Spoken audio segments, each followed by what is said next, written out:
Congratulations. From Philadelphia, Pennsylvania. Looked impressive, headlining once again a unanimous decision victory over Ivan Redkach. We will bring up to the podium one of the best welterweights in the world. Here is Danny Swift Garcia. What's up, y'all? How you doing? First we want to thank God for the victory and my team Garcia, Al Heyman, Showtime, the Watson family, the Brown family. But everyone who was a part of this journey, my family, my daughter right there.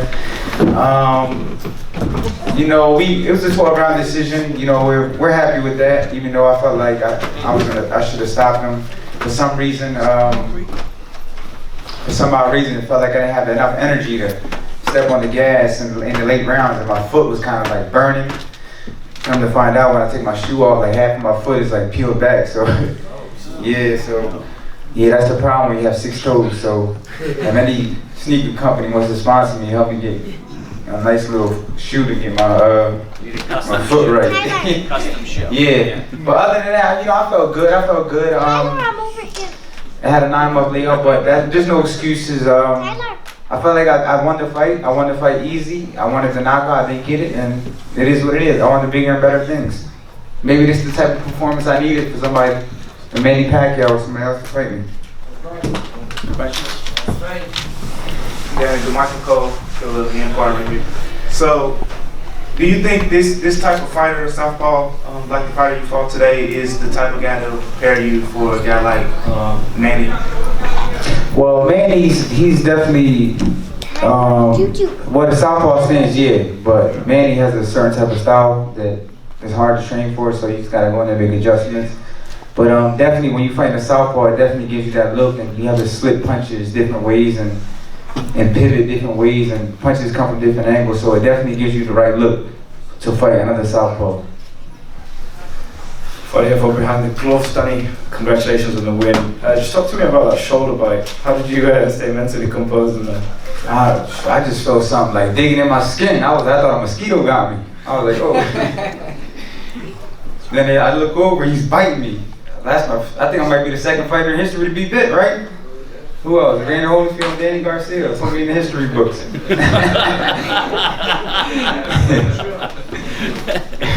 Danny, I don't know if you noticed that he seemed to be laughing when you were telling the story about how he bit you. He kind of. Yeah, I mean he has new teeth too.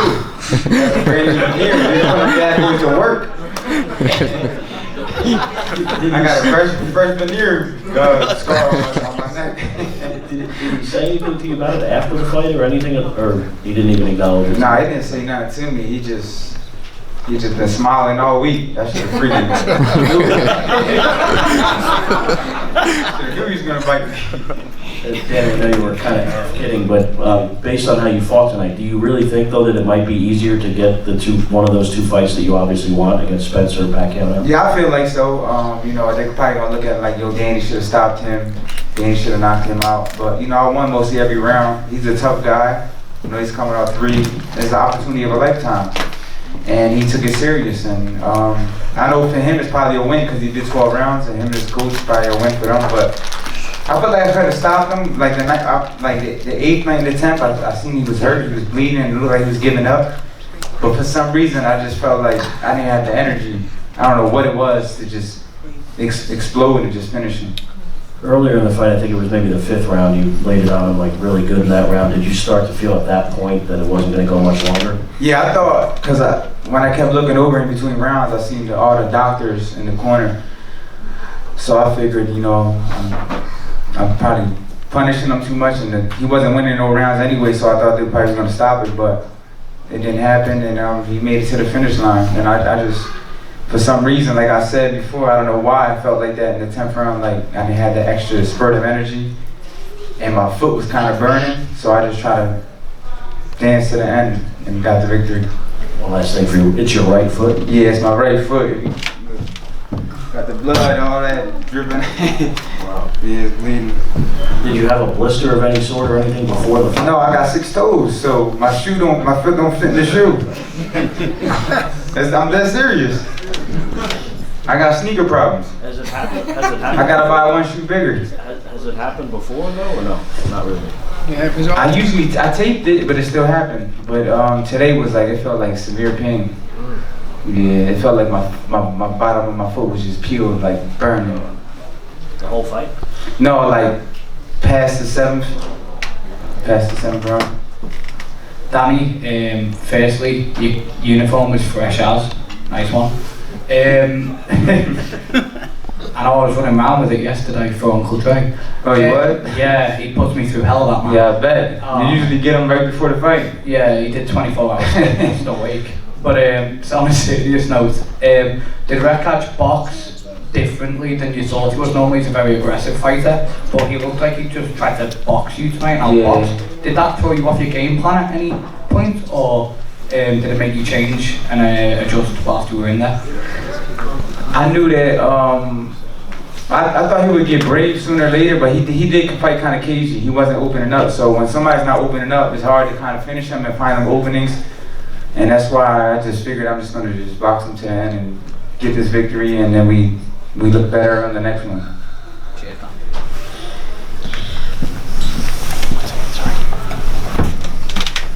Congratulations, Danny. How much did the 9-month layoff affect you?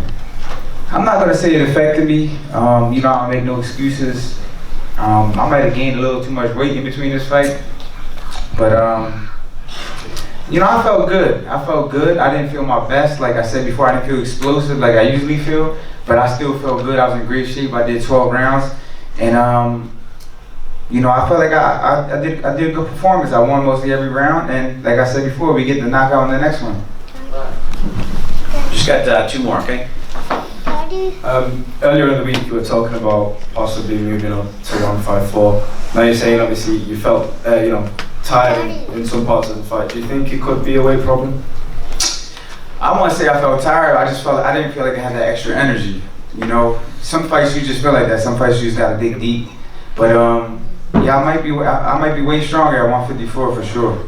I mean, do you think you could have come down to that tonight? The weight problem, not problem, but did it come down to the weight? Maybe not, because I didn't fight 9 months, and I did gain a little bit of weight. I didn't get fat enough, but you know, I look like a fullback, so I lose a lot of muscle weight. But there's no excuses, man. He came to fight. You know, I won mostly every round, and like I said before, we get the knockout on the next one. One more here, and then we'll do 2 more over there, and then we'll let you go. My question is for Angel. Angel, how would you assess Danny's performance tonight? And do you think 154 is a realistic possibility? Yeah, I thought he did well. I think he did good. After the 10th, that's when he slowed down. I was trying to see what was the problem. But he did great. He dominated the whole fight. He hit him with everything he threw.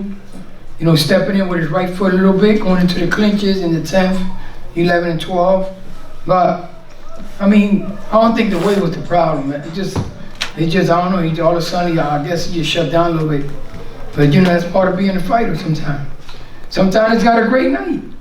Sometimes it might help, and now the other guy he's calling out, they might say, oh, he's easy. So it might open doors right now. Well, I mean, we could look at 154. Danny ready. He's ready to go to 54. But if they want to meet us at 54, we could do that too. If not, 47, he make 47 easy, bro. He just saying that about the weight on it, but he's not fat, not like that. I guess it's just part of boxing, bro. He was doing great. After the 10th, you know, he shut down a little bit, and not like he was getting his ass kicked, but he let him back in. And I'm saying to myself, why is he letting him back in? You know, but as part of being a fighter, sometimes you get stuck up here. It's all a mind game sometimes. You can't frustrate yourself like that. Last question right here. Yeah, Danny, I know you wanted the knockout, but you looked great tonight. I think Redkach was your 3rd southpaw that you fought. So are you a little bit more happy that you went 12 rounds and you're probably going to fight a southpaw next? So yeah, I think that's what's the blessing about it. Like I said before, you barely fight southpaws in this game. You barely spar them. So for me to do 12 rounds and my next fight should be a southpaw, I think that's great for me because my eyes are going to be even sharper the second time. And coming from, you know, not fighting in 9 months and then fighting a southpaw, my eyes are going to be sharp the next one. So I'm going right back to a southpaw if you know, those fights happen. All right, thank you very much. Appreciate it. Congrats once again to Danny Garcia on the victory over Ivan Redkach. Thanks to the promoters, DGB Promotions, DSG Promotions, all the media, and Showtime. Have a great night, everybody. Thank you so much.